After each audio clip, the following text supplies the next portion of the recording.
नमस्कार, मैं अभिषेक खंडेलवाल और इस वक्त हम वार्ड क्रमांक 8 में खड़े हैं। यहाँ पे भाजपा प्रत्याशी राम अवतार यादव और उनकी वाइफ पार्वती यादव हमारे साथ खड़ी हुई है। हम उनसे तमाम सवाल करेंगे कि उनका राजनीतिक करियर कैसा रहा और क्या राजनीति को लेकर क्या उनका भविष्य रहेगा और वार्ड क्रमांक 8 में वो ऐसे कौन से विकास कार्य जो नई सोच के साथ करेंगे। हम पहले उनसे बात करेंगे, लेकिन उनसे पहले जनता का जनाधार रहता है। हम कार्यकर्ताओं से बात करने की कोशिश करेंगे कि उनका क्या काम है, क्या काम है उनके लिए और क्या क्या काम करना चाहते हैं और क्या उनकी अपेक्षा रही है। समीना जी बताइए, क्या आप अपेक्षा है आपको पार्वती जी से कि क्या विकास कार्य रहेगा वार्ड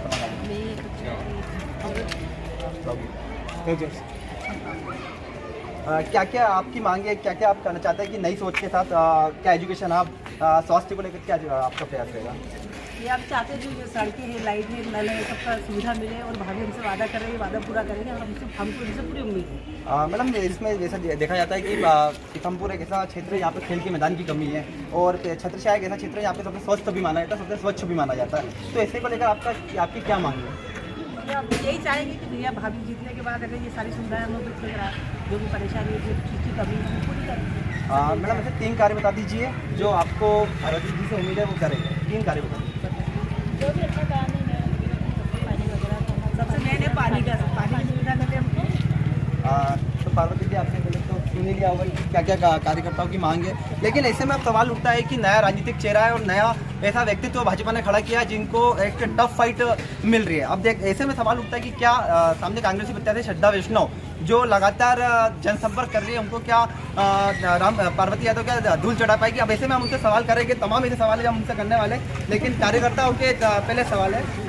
मैडम बताइए, क्या आपकी क्या सोचे और क्या सोच के साथ आगे बढ़े? करने की कोशिश करेंगे। मैडम, ड्रेनेज लाइन को लेकर आपके क्या प्रयास है? ड्रेनेज लाइन, स्ट्रीट लाइट और रोड को लेकर क्या प्रयास है? रोड बनाएंगे, पानी का ज़्यादा वो करेंगे, पानी बहुत कम आता है। एक दिन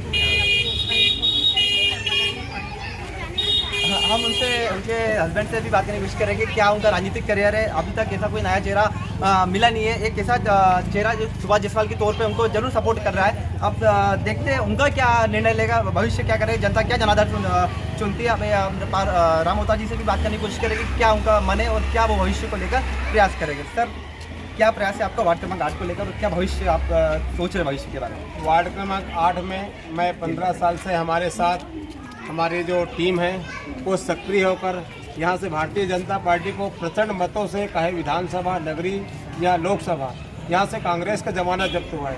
इस बार भी कांग्रेस का जो प्रत्याशी है उसकी जमानत जब्त होगी। हमारा लोगों को जो टीम है उस तरह से हम लोग काम कर रहे हैं। और रही सवाल काम की, तो हम लोग हमारे साथ भारतीय जनता पार्टी के 10 साल से यहाँ पर 15 साल से सरकार रही है और काफ़ी काम हो चुका है। जो काम पेंडिंग है उसके लिए हम जो आएंगे उसके परिषद में, उसका जितना भी लोगों की मांग है उस चीज़ को पूरा खरा उतारने की कोशिश करेंगे। सबसे पहले कुछ ड्रेनेज लाइन की समस्या है, पानी की ज़्यादा समस्या है कि कंटिन्यू पानी की कहीं ना कहीं दिक्कत आती है। उस चीज़ के लिए हम लोग परिषद में अपनी बात रखेंगे। परिषद में बात रख के उसको ठोस अमल करने के लिए हम लोग परिषद को दबाव भी बनाएंगे और हम चाहते हैं कि भारी मतों से इस वार्ड को जिताएं और हमारी जो मूलभूत सुझाव की जो कमी हो गई है अभी तक, वैसे मेरे हिसाब से तो काफ़ी हमारे वार्ड में विकास हुआ है। और राजनीति कैरियर में फर्स्ट टाइम हम लोग चुनाव लड़ रहे हैं। मेरे खानदान में कभी कोई चुनाव में नहीं आए थे, तो इसलिए मैं जनता से निवेदन करता हूँ कि इस पर प्रचंड मतों से इस वार्ड को जिताए, जैसे पहले से जिताते आए हुए। बस यही करना चाहता हूँ। और कोई सवाल है तो मुझसे पूछ सकते हैं। सर, आपने बोला कि आपका राजनीतिक करियर पहला है, तो आपको कैसा लग रहा है कि फर्स्ट टाइम आप राजनीतिक में उतर रहे हैं और एक ऐसी पार्टी जो विश्व की सबसे बड़ी पार्टी बन चुकी है, भाजपा, तो आपका कैसा है कि मतलब भविष्य को लेकर क्या सोच रहे हो? विश्व की सबसे बड़ी पार्टी का सदस्य मैं भी हूँ और लोगों को, बहुत सारे लोगों को हम लोग सदस्यता दिलाए हैं।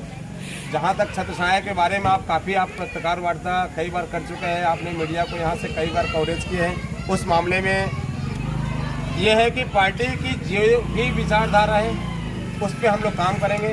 बहुत सारे जो गरीब जो है, जिन लोगों को सरकारी सुविधा मिलना चाहिए, उस पर हम लोग काम करेंगे। जितना लोगों को अपने से हो सकता है, उन लोगों के सरकार के जितना भी सुविधाएं हैं उसको हम लोग जनता तक सुनिश्चित करेंगे, उनको मिलना चाहिए उनका हक।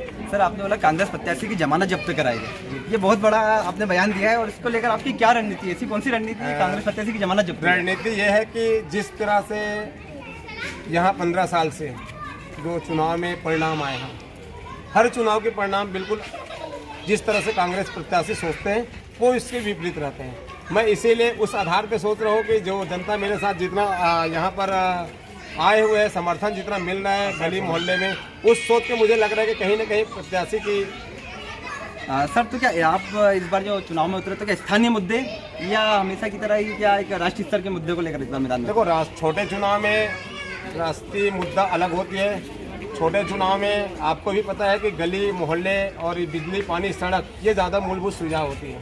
तो जहाँ तक उस चीज़ के लिए हमारा एक प्रयास है कि जो छोटे मूलभूत सुविधाएं हैं वार्ड की, हम उस पर ज़्यादा फोकस करेंगे। हम कार्यकर्ताओं से ही बात करेंगे सर, ऐसे कौन से 3 काम हुए आप जो चाहते हैं 5 से 10 सालों में अब तक नहीं हो पाए? वार्ड में तो सभी कार्य हुए हैं, अच्छी तरह से हुए हैं, पर सबसे बड़ी समस्या है पानी। पानी अभी मतलब नर्मदा लाइन का पानी जो बोला गया था, अभी तक नर्मदा लाइन का पानी यहाँ आया नहीं है। पानी को लेकर सबसे बड़ी समस्या है। ड्रेनेज लाइन है, ड्रेनेज लाइन का बहुत सारी जगह प्रॉब्लम चल रही है।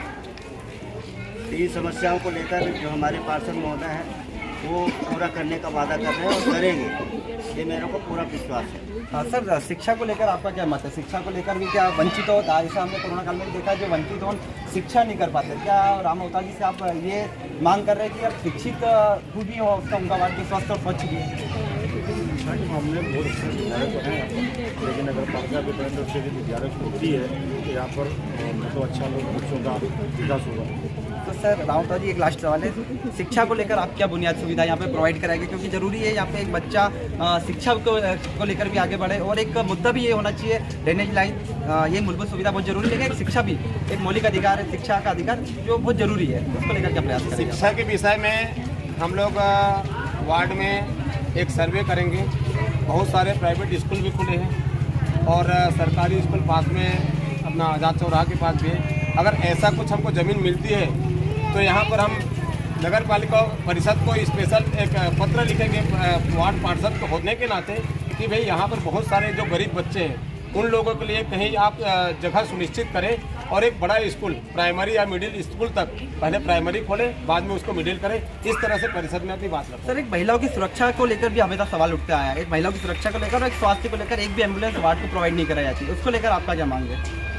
हाँ, ये मुद्दा जो है एक नगर पालिका में एम्बुलेंस है जो मुझे पता है, और कहीं न कहीं उसकी एक होने के बाद है और इतनी बड़ी वार्ड है तो कहीं न कहीं उस समस्या के लिए परिषद में बात रखेंगे और उसको एक के जगह 3-4 हो, और उस तरह से बहुत सारे और इक्विपमेंट चाहिए अपने को।